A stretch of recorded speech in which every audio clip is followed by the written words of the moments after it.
നിലമ്പൂർ നഗരസഭയുടെ UNESCO learning city master plan തയ്യാറാക്കാൻ 28 നടക്കുന്ന വിദഗ്ധരുടെ സംഗമം വിദ്യാഭ്യാസ സ്റ്റാൻഡിംഗ് കമ്മിറ്റിയിൽ ചർച്ച ചെയ്തില്ലെന്ന് കൗൺസിലർമാർ.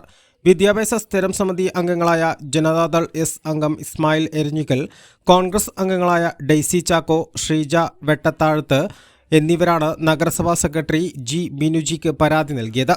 വിദ്യാഭ്യാസ സ്റ്റാൻഡിംഗ് കമ്മിറ്റിയെ നോക്കുകുത്തിയാക്കി നഗരസഭാ ചെയർമാൻ തന്നിഷ്ടപ്രകാരം കാര്യങ്ങൾ നടത്തുകയാണെന്നും ഇവർ ആരോപിച്ചു. വിദ്യാഭ്യാസ കാര്യങ്ങളിൽ സ്റ്റാൻഡിംഗ് കമ്മിറ്റി ചേർന്നാണ് തീരുമാനമെടുക്കേണ്ടത്. എന്നാൽ വിദ്യാഭ്യാസ സ്റ്റാൻഡിംഗ് കമ്മിറ്റി ചെയർമാൻ യോഗം വിളിച്ച് തീരുമാനം എടുക്കുന്നില്ല. വിദ്യാഭ്യാസ സ്ഥിരം സമിതിയിലെ 3 അംഗങ്ങളെ അറിയിക്കാതെ നടത്തുന്ന കാര്യങ്ങളിൽ പരാതി നൽകുമെന്നും ഇവർ പറഞ്ഞു.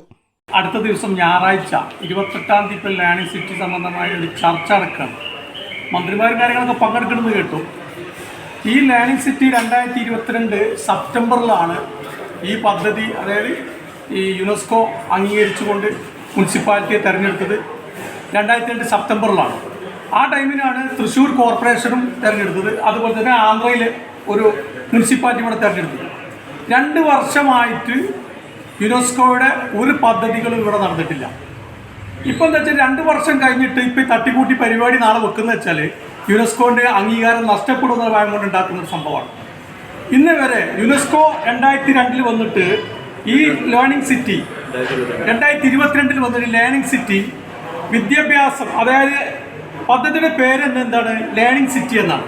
അത് പറയുന്നതാണ് ആജീവനാന്ത വിദ്യാഭ്യാസം എന്നാണ്. ആജീവനാന്ത വിദ്യാഭ്യാസം ലേണിംഗ് സിറ്റിയിൽ പറയുന്ന വസ്തുത. പക്ഷേ ഇന്ന് വരെ വിദ്യാഭ്യാസ സ്റ്റാൻഡിംഗ് കമ്മിറ്റിയിൽ വിദ്യാഭ്യാസ കമ്മിറ്റി ലേണിംഗ് സിറ്റിനെ സംബന്ധിച്ചോ ഒരു ചർച്ച പോലും നടന്നിട്ടില്ല. വിദ്യാഭ്യാസ സ്റ്റാൻഡിംഗ് കമ്മിറ്റിയിൽ 5 പേരുണ്ട്. ഇതിൽ ഞങ്ങൾ 3 പേർക്ക് ഞങ്ങൾക്ക് ഒന്നും അറിയില്ല. ഇങ്ങനെ സംഭവം നടന്നു. ലേണിംഗ് സിറ്റി വിദ്യാഭ്യാസ സ്റ്റാൻഡിംഗ് കമ്മിറ്റിയുടെ ചർച്ചയോ കാര്യം നടന്നില്ല. എന്നാൽ വിദ്യാഭ്യാസ സ്ഥിരം സമിതി അംഗങ്ങളുടെ ആരോപണം വാസ്തവ വിരുദ്ധമാണെന്നാണ് വിദ്യാഭ്യാസ standing committee chairman Scaria Kinanthoppil പറയുന്നത്. യോഗം നിയമപ്രകാരം 3 ദിവസം മുൻപേ വിളിച്ചിരുന്നു. എന്നാൽ പല കാരണങ്ങൾ പറഞ്ഞ് ആരോപണം ഉന്നയിച്ചവർ വരാതിരിക്കുകയായിരുന്നു.